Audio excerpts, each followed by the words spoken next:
Hello friends, this is Chandrakant Thakre. Our channel basically deals with English. E3L means 3L, English, Language, Learning and Literature. So basically our academy is related to English. But some of my friends, some of my students requested me to teach them social science of CBSE board standard 10, especially history.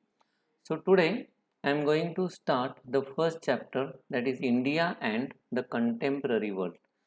So you have learned something about this history in 9th standard. Whenever I'll get time, I'll make videos of 9th standard also. At present, I haven't made any video of 9th standard. So today I am going to begin with the 10th standard. शुरू कर रहे हैं हम 10th standard से. पहला chapter है India and the contemporary world. चलो शुरू करते हैं. History standard 10th CBSE board. ये फर्स्ट फिगर है जो हमारे बुक में दी गई है, जिसके बारे में मैं थोड़ी देर में बताने वाला हूँ. लेकिन फिगर 1 में क्या लिखा है? The dream of world wide democratic and social republic, the pact between nations, a print prepared by Frederic Sorrieu 1848. क्या है ये सब हम देखने जा रहे हैं. यहाँ से लेसन स्टार्ट करते हैं. The rise of nationalism in Europe. In 1848, Frederick Soriot, a French artist, prepared a series of 4 prints visualizing his dream of world made up of democratic and social republic, as he called them. जब हमारे देश में कुछ problem होता है, if there is any struggle, so the citizen of the country visualize some dreams about our country. हमारे देश के बारे में हम सपना देखते हैं. जैसे कि रविंद्रनाथ टैगोर, जब हम आज़ाद नहीं थे उस वक्त उन्होंने एक पोएम लिखी थी. उस पोएम का नाम था where the mind is without fear. मतलब उन्होंने एक सपना देखा था कि जब हमारा देश आज़ाद होगा तो उस वक्त आज़ाद इंडिया में किस तरह का सिचुएशन होना चाहिए. Where the mind is without fear, a sentence, a line, a title ही दिखाता है कि उनको ऐसा भारत चाहिए था जिसमें किसी को कुछ डर ना हो, सभी लोग इक्वल हो.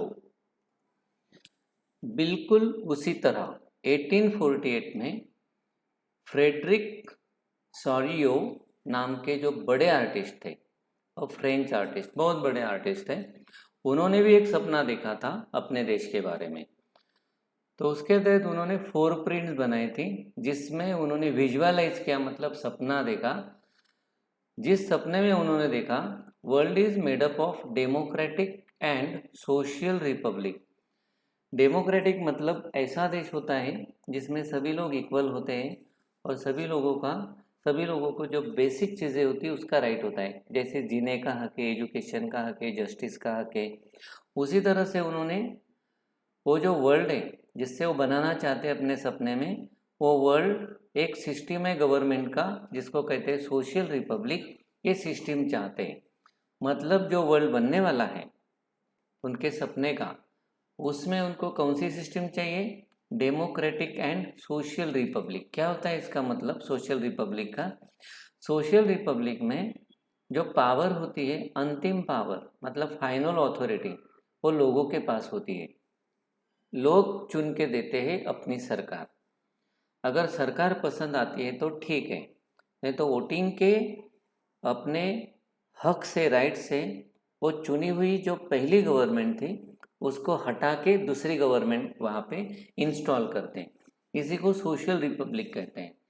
तो ये जो फ्रेडरिक सोरियो है, सपना देखते हैं, एक प्रिंट बनाते हैं जिस प्रिंट में वो क्या देखते हैं कि दुनिया जो बनाई हुई है वो है डेमोक्रेटिक और सोशल रिपब्लिक, ऐसा नाम वो देते हैं. ये जो फर्स्ट प्रिंट है जिसमें फिगर 1 है, थोड़ी देर पहले मैंने आपको एक फिगर दिखाई थी, थोड़ी देर में और एक बार दिखाऊंगा. क्या है उस फिगर में पहले ये जान लेते हैं. So the first print, figure number 1 of the series, shows peoples of Europe and America. क्या नजर आता है उस फिगर में? लोग नजर आते हैं, पीपल्स। यूरोप और अमेरिका हम यहाँ पे देखते हैं कि दो कॉन्टिनेंट के लोग वहाँ दिखते हैं, मतलब यहाँ पे यूनिटी नजर आ रही है दो कॉन्टिनेंट में। और क्या दिख रहा है? मेन एंड वीमेन, वहाँ पे पुरुष भी है महिलाएं भी है, इसका मतलब इक्वालिटी है, सिर्फ मेन वहाँ पे नहीं है। और क्या दिखता है? ऑफ ऑल एजेस, मतलब छोटे हो या बड़े हो सभी को समान हक है, इक्वल राइट्स है। और क्या दिखता है? एंड सोशल क्लासेस, इसका मतलब है वो जो फिगर नंबर 1 है उसमें हम जो देखते हैं उसमें हर तरह के लोग हैं। इतना ही नहीं, जो सोशल क्लास होता है, कुछ लोग अपने आप को दूसरों से बड़ा मानते हैं और दूसरों को अपने से छोटा मानते हैं, या फिर किसी और वजह से अलग अलग क्लासेस होते हैं। तो सभी क्लासेस को भी इक्वल दिखाया गया है उस फिगर में। और सभी लोग वहाँ पे दिख रहे हैं। क्या कर रहे वो कर रहे कि marching in a long train, मतलब सभी लोग एक बड़ी लंबी कतार में जा रहे हैं। और क्या करने जा रहे हैं? Offering homage to the Statue of Liberty as they pass by it. वो जा रहे हैं कहीं पर और वहाँ पे रास्ते पर उनको नजर आता है स्टैच्यू ऑफ लिबर्टी। आप सभी ने ये एक स्टैच्यू देखा होगा, 100% स्टैच्यू ऑफ लिबर्टी। उसको सभी लोग रिस्पेक्ट देते हैं। क्यों देते हैं? क्योंकि इसमें लिबर्टी वर्ड आया है। लिबर्टी मतलब फ्रीडम। सभी लोग फ्रीडम को एक्चुअली रिस्पेक्ट देते हैं, सभी लोगों को फ्रीडम पसंद है। वो स्टैच्यू ऑफ लिबर्टी मतलब किसी भगवान का स्टैचू नहीं है वो है लिबर्टी का स्टैचू। लिबर्टी एक आइडिया है, उस आइडिया को इमेजिन करके उसका एक स्टैचू बनाया गया है। उस स्टैचू के सामने ये लोग अपना रिस्पेक्ट जाहिर करते हैं। As you would recall, artist of the time of the French Revolution personified liberty as female figure. जैसे कि मैंने अभी आपको बताया, ये जो लिबर्टी है उसको पर्सोनिफाई किया गया है। किसी आइडिया को, मतलब नॉन लिविंग थिंग को जब हम लिविंग थिंग के तरह ट्रीट करते हैं तो उसे पर्सोनिफाई करना बोलते हैं। जैसे इंग्लिश में आपने फिगर्स ऑफ स्पीच पढ़ा होगा, पर्सोनिफिकेशन, जिसमें किसी नॉन लिविंग थिंग को इस तरह से ट्रीट किया जाता है कि वो मान लो लिविंग हो। उसी तरह से लिबर्टी नाम की जो आइडिया है जिसे हम फ्रीडम कहते हैं, उसको एक फॉर्म दिया गया है, किसी इंसान के रूप में प्रकट किया है। किसने? एक आर्टिस्ट ने। कौन था वो आर्टिस्ट? वो आर्टिस्ट था eight the time of French revolution. जब फ्रेंच रिवॉल्यूशन हुआ था उस वक्त एक आर्टिस्ट हुआ करते थे, उन्होंने लिबर्टी को पर्सोनिफाई किया और एक फीमेल फिगर बना दिया, मतलब एक महिला की फिगर बना दी, जिसमें उन्होंने क्या किया है? Here you can recognise the torch of enlightenment she bears in one hand. तो ये जो स्टैच्यू ऑफ लिबर्टी है जो कि एक फीमेल फिगर है, उनके एक हाथ में हमें नजर आता है टॉर्च। वो टॉर्च क्या है? टॉर्च ऑफ एनलाइनमेंट, मतलब जो देश संकट में होता है, जो देश आज़ाद नहीं होता है, सबसे बड़ा प्रॉब्लम उस देश का ये होता है कि वहाँ शिक्षा बिल्कुल नहीं होती अच्छी तरह से, लोगों को ज्ञान नहीं मिलता। तो जब हम फ्री होते हैं, फ्रीडम होते हैं, तो फ्रीडम में हमें एजुकेशन मिलता है, हमें ज्ञान मिलता है। इसीलिए टॉर्च दिखाया गया है। जो टॉर्च है प्रतीक है ज्ञान का, नॉलेज का। So torch is nothing but the symbol of knowledge, that's why enlightenment.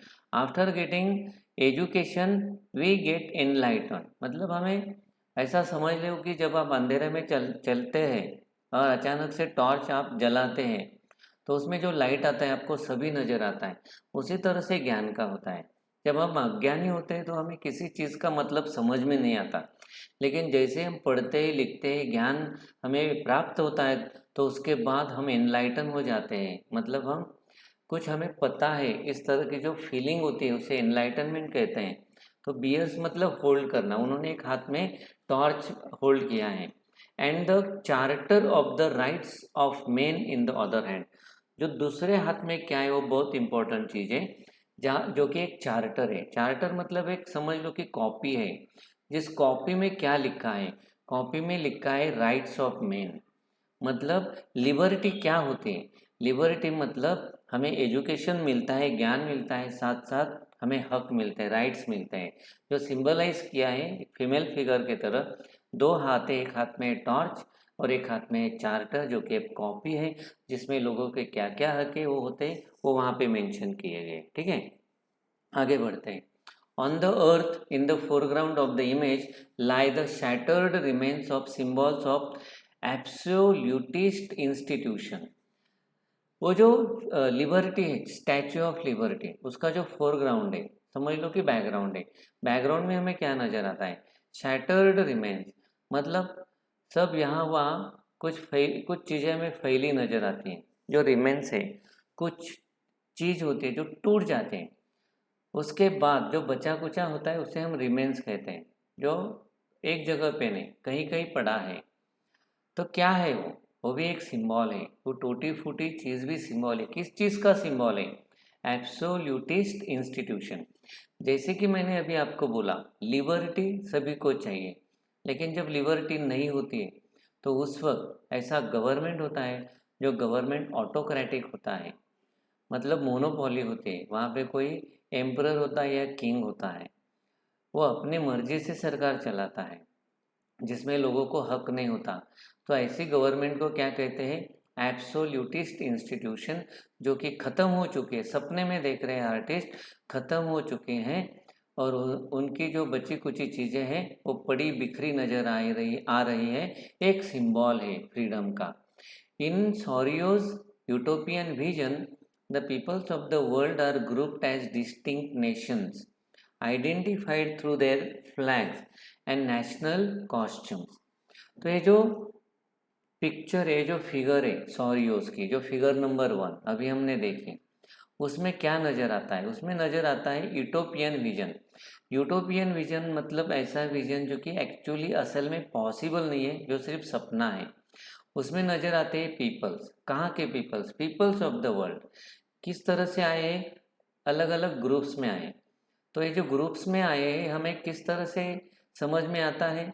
अलग अलग नेशन है, जैसे हमने देखा यूरोप के लोग हैं, अमेरिका के लोग हैं, मतलब अलग अलग देश के लोग हैं, अलग अलग ग्रुप हैं, लेकिन हम उनको आइडेंटिफाई कर सकते हैं। किस तरह से? Bye there flags and national costumes. हमें पता है हर देश के लोग अलग अलग तरह के कपड़े पहनते हैं, उसको नेशनल कॉस्ट्यूम बोलते हैं। तो ये जो हमारे फ्रेडरिक जी हैं, इन्होंने जो फोरप्रिंट बनाई है उसमें अलग अलग देश के लोग उनके कॉस्ट्यूम से अलग अलग दिखाए हैं। उसी तरह से उन लोगों के हाथ में फ्लैग्स है जिससे हमें पता चलता है कि वो किस देश से हैं। So leading the procession way past the Statue of Liberty are the United States and Switzerland. तो हम देखते हैं सबसे आगे कौन है। ये जो प्रोसेशन शुरू हुआ है, ये जो बड़ी लंबी कतार शुरू हुई है जो आगे बढ़ रही है, कहाँ से जा रही है? स्टैचू ऑफ लिबर्टी के पास से जा रही है। इनको लीड कौन कर रहा है? तो सबसे आगे यूनाइटेड स्टेट्स और उनके साथ है स्विट्जरलैंड। किस तरह से पता चला? उनके कपड़ों से पता चला, उनके फ्लैग से पता चला। तो which by this time were already nation states. तो ये दोनों क्यों लीड कर रहे हैं?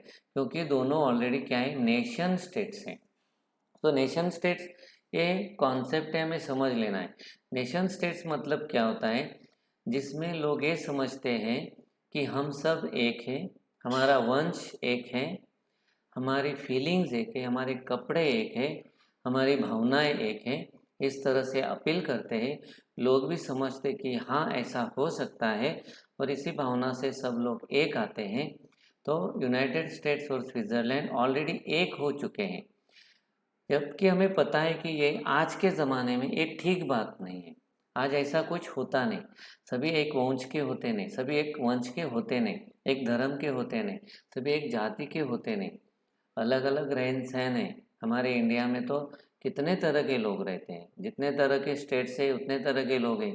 एक स्टेट में अलग अलग तरह के लोग हैं, उनका पहनावा अलग होता है, उनके फेस्टिवल्स अलग होते हैं, उनका खान पान अलग होता है। तो आज के समय पॉसिबल नहीं, लेकिन कभी कभी ऐसा होता है कि किसी देश की वो ज़रूरत होती है। तो United states Switzerland already nation state बन चुके हैं, इसलिए लोग लीड कर रहे हैं सभी को। ठीक है, कौन है उनके साथ और क्या क्या है हम देखना है। फ्रांस, फ्रांस भी है उनके साथ। Identified by the revolutionary tricolour, उनके पास ट्राई कलर है, मतलब उनका flag. Had just reach the statue, वो स्टैचू के पास पहुंचे हैं। She is followed by the peoples of Germany, तो फ्रांस के पीछे कौन है? उनके साथ आ रहे हैं जर्मनी। जर्मनी को किस तरह से पहचाना गया? ब्लैक, रेड और गोल्ड फ्लैग की तरह से पहचाना गया। लेकिन एक इंटरेस्टिंग बात है जर्मनी की जो हमें समझने की कोशिश करना है। जर्मनी वहाँ पे है, ठीक है, लेकिन क्या वो नेशन स्टेट है? बिल्कुल नहीं। क्या वो नेशन है? बिल्कुल नहीं। तो interestingly, at the time when Sorrieu created this image, the German peoples did not yet exist as a united nation। मतलब सॉरियो ने जब ये इमेज बनाई उस वक्त जर्मन लोग यूनाइटेड नेशन नहीं थे, फिर भी सॉरियो ने उनको यूनाइटेड नेशन की तरह दिखाया है उनकी फोर प्रिंट में। The flag they carry is an expression of liberal hopes. वो जो फ्लैग कैरी कर रहे हैं वो क्या दिखा रहा है? वो दिखा रहा है लिबरल होप्स, मतलब वहाँ पर उनको आज़ादी मिलने की संभावना है, वो होप्स वहाँ पे नज़र आ रहे हैं। In 1848 to unify numerous German speaking principalities into nation state under democratic constitution. तो मतलब क्या है इस चीज़ का? दिखाना यह है कि प्रिंसिपैलिटीज मतलब अलग अलग स्टेट्स। हमारा इंडिया आपको पता है, more than 1500 small states where there, छोटे छोटे 1500 से ज़्यादा स्टेट्स थे। एंड जितने स्टेट्स होते हैं so many kings are there, उतने ही किंग होते हैं। उसी तरह से ये प्रिंसिपैलिटी मतलब अलग अलग तरह की रियासतें थी वहाँ पे, अलग अलग किंगडम थे, राज्य थे। तो सभी लोगों की भाषा कौन है? German speaking. सभी लोगों की भाषा जर्मन है। मतलब कोई तो एक चीज़ है जिसके तहत सभी को एक साथ लाया जा सकता है, होती है उनकी लैंग्वेज। तो बहुत सारे प्रिंसिपैलिटीज साथ में जा रहे हैं और वो क्या कर रहे हैं? Nation state under democratic constitution. दिखाने की कोशिश है कि नेशन स्टेट है, सपना है, एक्चुअली हकीकत नहीं है। और वहाँ पे डेमोक्रेसी इंस्टॉल हो चुकी है, कॉन्स्टिट्यूशन बनाया जा चुका है, ऐसा सपना यहाँ पे फ्रेडरिक देख रहे हैं। Following the German peoples are the peoples of Austria. Germany के पीछे है ऑस्ट्रिया, फिर है किंगडम ऑफ टू सिसिलीज, वो साथ में आ रहे। यहाँ पे लंबार्डी साथ में है, पोलैंड साथ में है, एक के पीछे एक दिखाए गए, कपड़ों से पहचाने जा रहे, फ्लैग से पहचाने जा रहे। फिर इंग्लैंड आया, फिर आयरलैंड, फिर हंगेरी, फिर Russia. And from the heavens, और क्या क्या दिख रहा है हमें? From the heavens above Christ, मतलब उनका भगवान क्राइस्ट नजर आ रहा है। जैसे आपने कोई धार्मिक सीरियल देखा होगा, कुछ अच्छा काम होता है तो आकाश पर भगवान दिखाया जाता है, वहाँ से फूल बरसाते हैं। इसी तरह से ये लोग अच्छा काम करने जा रहे हैं। They are going to get their liberty and that's why God is giving them what? Blessing. Saints are also present, angels are also present, they are gazing upon the scene, मतलब वो लोग देख रहे हैं, आशीर्वाद दे रहे हैं उनका। they have been used by the artist to symbolize fraternity। ये किस लिए है? ये इस दिखाना चाहते हैं कि सभी लोग एक है, सभी के भगवान एक है, सभी लोग एक है, मतलब ब्रदरहुड। ब्रदरहुड को ही क्या कहते हैं? फ्रैटर्निटी कहते हैं। तो ये जो भगवान, सेंट्स, ये सब सिंबल है किस चीज़ के? फ्रैटर्निटी के। और कहना क्या चाहता है कि सभी एक नेशन है, नेशन ऑफ द वर्ल्ड, मतलब यूनिटी दिखाने की कोशिश की जा रही है, ठीक है। तभी हमें आज़ादी मिलती है, अगर हम यूनाइटेड नहीं तो कभी भी आज़ादी नहीं मिलती। So this chapter will deal with many of the issues visualise by the Sorrieu in figure 1। तो इस चैप्टर में हम क्या पढ़ने जा रहे हैं? ये जो सारियो है, इन्होंने अपनी फिगर 1 में जो दिखाया गया है, जो विजुअलाइज किए, वो सब इशू हम पढ़ने वाले हैं। So during the 19th century nationalism emerged as a force which brought about sweeping changes in the political and mental world of Europe। तो फर्स्ट यहाँ पे अभी एक वर्ड आया है नेशनलिज्म। नेशनलिज्म का वर्ड होता है राष्ट्रवाद। जो मैंने अभी थोड़ी देर पहले आपको बताया, नेशन स्टेट। नेशन स्टेट कब बनता है? जब लोगों के दिल में भावना होती है नेशनलिज्म की, हम सब एक हैं, हम सब एक है। लेकिन हम सब एक है, ये एक ही अलग है, ये टुगेदरनेस अलग है, ये अच्छा होता है, ये बुरा नहीं होता। लेकिन अलग अलग धर्म के लोग हैं, फिर भी हम एक ही धर्म के, ऐसा मानना गलत होता है। और वैसा ही नेशनलिज्म वहाँ पे शुरू होने जा रहा है, वो इमर्ज हुआ है एक ताकत के तौर पे। और इसने क्या है कि बहुत बड़े बड़े चेंजेस लाए, जिसको स्वीपिंग चेंजेस कहा गया है। वो पॉलिटिक्स में आए, मेंटल वर्ल्ड में आए। पॉलिटिक्स में आए मतलब लोगों को मोनार्की पसंद नहीं है, लोगों को ऑटोक्रेसी पसंद नहीं, हुकुमशाह पसंद नहीं है, ऐसी मेंटालिटी लोगों की बन गई। मेंटल वर्ल्ड मतलब उनकी साइकोलॉजी बदल गई, उनको ऐसा इस तरह का गवर्नमेंट होना ही नहीं, अलग तरह का गवर्नमेंट होना है, मतलब उनकी साइकोलॉजी बदल गई यूरोप के लोगों की। तो इसका नतीजा क्या हुआ, द एंड रिजल्ट क्या हुआ? एंड रिजल्ट था this changes was the emergence of nation state. जो छोटे छोटे किंगडम में पूरा कंट्री अलग अलग पार्ट्स में डिवाइड हो गया था, वो छोटे छोटे स्टेट्स किंगडम एक साथ आ रहे हैं और क्या बन गया? नेशन स्टेट बन गया। लोगों की एक भावना बन गई। मान लो कि ये लोग क्रिश्चियन है, तो हम सभी एक धर्म के हैं, तो हमारा स्टेट एक है। इसमें एक फ़र्क होता है जो मैं थोड़ी देर में बताने वाला हूँ। So nation state in place of multinational dynasty. So nation state तो स्थापित हो गया, इंस्टॉल हो गया, लेकिन पहले क्या था? Multinational dynastic empires of Europe. जैसे मैंने आपको बोला, हमारे इंडिया में भी 1,500 से ज़्यादा क्या थे? डायनेस्टीज थे, मतलब छोटे छोटे राज्य थे, वहाँ पे किंगडम थे, वो डायनेस्टीज थे। तो वो मल्टीनेशनल डायनेस्टिक था, वो सब अभी नहीं रहा। तो यूरोप में भी वो नहीं बचा है, यूरोप में भी वो नहीं बचेगा। किस वजह से नहीं बचेगा? तो स्वीपिंग चेंजेस जो आए ना नेशनलिज्म की वजह से, कौन से हो? वो ये पॉलिटिकल और मेंटल वर्ल्ड चेंज हो गया है, तो मल्टीनेशनल डायनेस्टिक भी खत्म होने वाला है। ठीक है।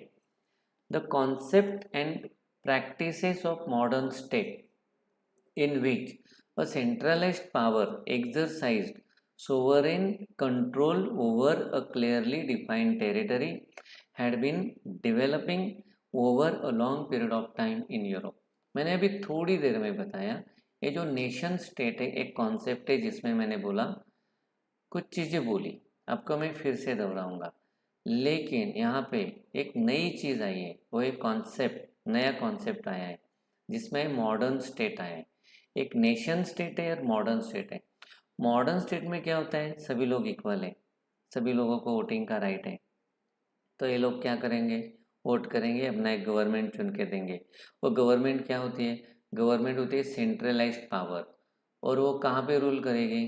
वो रूल करेगी डिफाइंड टेरिटरी, मतलब बॉर्डर तय है हमारे देश के, उस बॉर्डर के अंदर जितने भी लोग हैं, जितना भी एरिया है, उस पर गवर्न करेगा centralised power.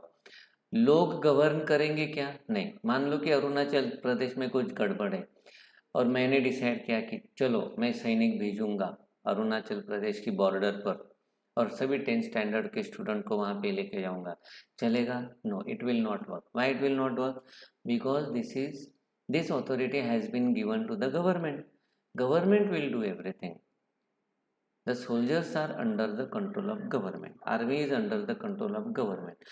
Government will pass the order and these people will go to the border and will try to solve the dispute. लेकिन नेशन स्टेट में क्या होता है? ये मॉडर्न स्टेट है।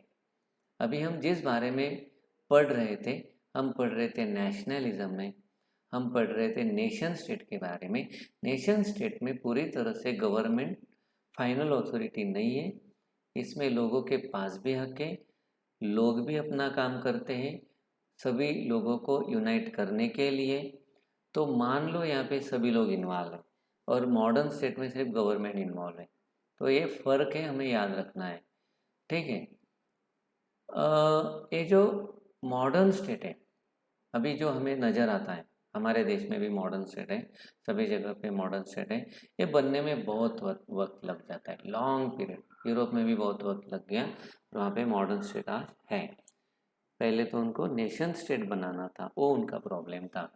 But a nation state was one in which the majority of its citizens and not only its rulers came to develop a sense of common identity and shared history or descent।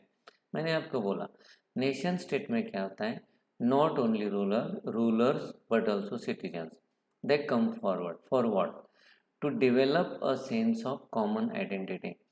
लोग खुद, लोगों के दिमाग में हम सब एक है, इस तरह की आइडेंटिटी बनाने के लिए कोशिश करते हैं। और क्या हुआ यहाँ पे, शेयर्ड हिस्ट्री और डिसेंट, और कहते कि हमारी हिस्ट्री सेम है, कहते कि हमारा वंश सेम है, इसलिए हम सब एक हैं। This commonness did not exist from time immemorial. अभी सवाल ये उठता है, ये जो कॉमननेस है कि हम सब एक हैं, एक है मतलब मन से नहीं, ये अलग एकता है। मैंने आपको बोला एक्चुअली हम सब एक होना अच्छी बात है, लेकिन एक है मतलब हमारे पूर्वज सेम है, हमारी हिस्ट्री सेम है, हमारा वंश सेम है, ये एक होना गलत है। क्या ये इममेमोरियल टाइम से है, पुराने टाइम से है? नहीं, ये लोगों ने क्रिएट किया हुआ है, ये बनावटी है। फॉर्ज मतलब क्या, ये बनावटी है, ये स्ट्रगल से आया है, ये एक्शन ऑफ लीडर से आया है, ये कॉमन पीपल के एक्शन से आया है, ये इतनी आसानी से मिला नहीं। This chapter will look at the diverse processes through which nation state and nationalism come into being in 19th century Europe. तो ये चैप्टर में हमें क्या पढ़ना है, हमें पढ़ना है कि कौन सी अलग अलग प्रोसेस है, which are the diverse processes through which nation states and nationalism came into being in 19th century Europe. Europe में 19th सेंचुरी में नेशन स्टेट्स और नेशनलिज्म किस तरह से इमर्ज हुआ, वो अलग अलग प्रोसेसेस कौन सी थी, ये सब हमें इस चीज़ में पढ़ना है। तो थोड़ा सा पॉइंट दिया है हमें नेशन के बारे में। अर्नेस्ट रेनो ने बताया है नेशन के बारे में। उन्होंने एक लेक्चर दिया था यूनिवर्सिटी ऑफ सॉर्बोन, यहाँ पे उन्होंने एक लेक्चर दिया था 1982 में। क्या कहा उन्होंने, व्हाट इज नेशन? उन्होंने कहा nation is formed by common language, race, region और टेरिटरी। एक गलत बात है, एक्चुअली एक क्रिटिसिज्म था। जैसे कि अब हम थोड़ी देर पहले पढ़ रहे थे नेशन स्टेट। नेशन स्टेट में क्या होता है, लोग कहते हैं कि हमारी लैंग्वेज कॉमन है, हमारा रेस कॉमन है, हमारा रिलीजन, हमारी टेरिटरी कॉमन है। तो यहाँ पे अर्नेस्ट रेना कहते हैं कि ये गलत बात है, इसे हम नेशन नहीं कह सकते। तो क्या कहना है उनका, नेशन क्या होता है? वो कहते हैं कि लॉन्ग पास्ट एंडीवर है, मतलब बहुत पहले से हमने एफर्ट शुरू किया है, इसमें हमने सैक्रिफाइस किया है, हमने अपने आप को डिवोट किया है, तब जाके आज जो नेशन है वो हमें मिला है, जो कि रेस की वजह से नहीं मिला, कॉमन रेस की और कॉमन लैंग्वेज की वजह से नहीं मिला। हमारा पास्ट हीरो के बड़े बड़े लोग होते हैं, उन्होंने बहुत काम किया है। और ये जो नेशन है ये लार्ज स्केल सॉलिडेरिटी, मतलब कोई एक जात एक धर्म हो नहीं सकता नेशन, मतलब अलग अलग धर्म के लोग हैं, अलग अलग जाति के लोग हैं, इसलिए लार्ज स्केल है। क्या कहते हो, वो कहते हैं कि ये नेशन का जो एग्जिस्टेंस है वो अच्छा है, वो नेशन के कॉन्सेप्ट को अच्छा मानते हैं। The existence of nation is good thing. Necessity actually जरूरी है। क्यों जरूरी है? क्योंकि हमें गारंटी देती है लिबर्टी की। सबसे इम्पोर्टेंट चीज़ है आज़ादी, सबसे इम्पोर्टेंट चीज़ है इक्वालिटी। आज़ादी मिली तो समझ लो हम सब इक्वल हैं। क्या कहते हैं, ये जो लिबर्टी है which would be lost if the world had only one law and only one master. अगर पूरी दुनिया में एक ही लॉ है, हमारा एक ही मास्टर है, तो हमें कोई लिबर्टी मिल नहीं सकती। तो नेशन अच्छा है ये कहने की कोशिश करती है। आज के लिए इतना ही बहुत है। जो लेसन एक्चुअल शुरू होगा वो हम अगले वीडियो में देखेंगे। तब तक के लिए थैंक यू।